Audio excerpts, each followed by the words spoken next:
Asia কাপের মঞ্চে বারবার শিরোপার দোরগড়ায় গিয়ে ফিরতে হয়েছে বাংলাদেশকে।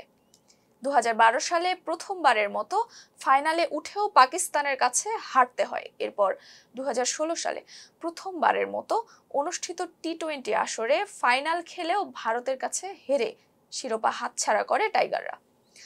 ঘরের মাঠে দুই এশিয়া কাপের শিরোপা হারানোর পর থেকেই প্রশ্ন উঠেছিল, এই শিরোপা কি তবে বাংলাদেশের জন্য অধরাই থেকে যাবে?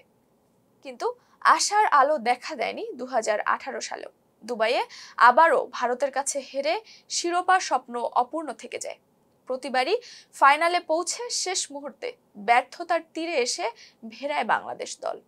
তিনবার সুযোগ পেয়েও সেই কাঙ্ক্ষিত ট্রফি ঘরে তুলতে পারেনি টাইগাররা। তবে নতুন এক প্রতিজ্ঞা নিয়ে এবার এশিয়া কাপে নামছে বাংলাদেশ। জাতীয় দলের ক্রিকেটার জাকের আলী স্পষ্ট জানিয়ে দিয়েছেন, এবারের লক্ষ্য শুধুই চ্যাম্পিয়ন হওয়া।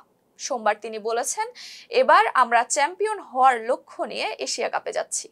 ব্যক্তিগতভাবে আমি বলতে পারি যে আমি চ্যাম্পিয়নশিপ জিততে সেখানে যাচ্ছি।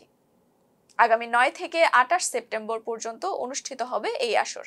এবারের আসর হবে টি-20 ফরম্যাটে, যা আগামী বছরের টি-20 বিশ্বকাপের প্রস্তুতি হিসেবেও দেখা হচ্ছে। 6 দলের এই প্রতিযোগিতায় সর্বশেষ আসরে বাংলাদেশ সুপার 4-এ উঠতে পারেনি। তবে এবার দলের প্রত্যাশা একটাই, শিরোপা জয়।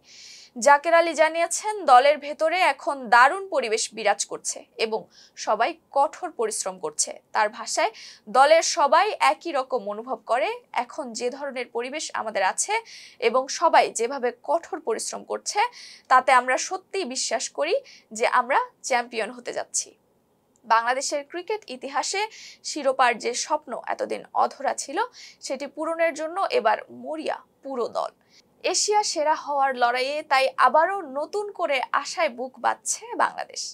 ছিলাম নুসরাত জাহান জেরিন। ফেস দ্য পিপলের সাথে থাকার জন্য ধন্যবাদ।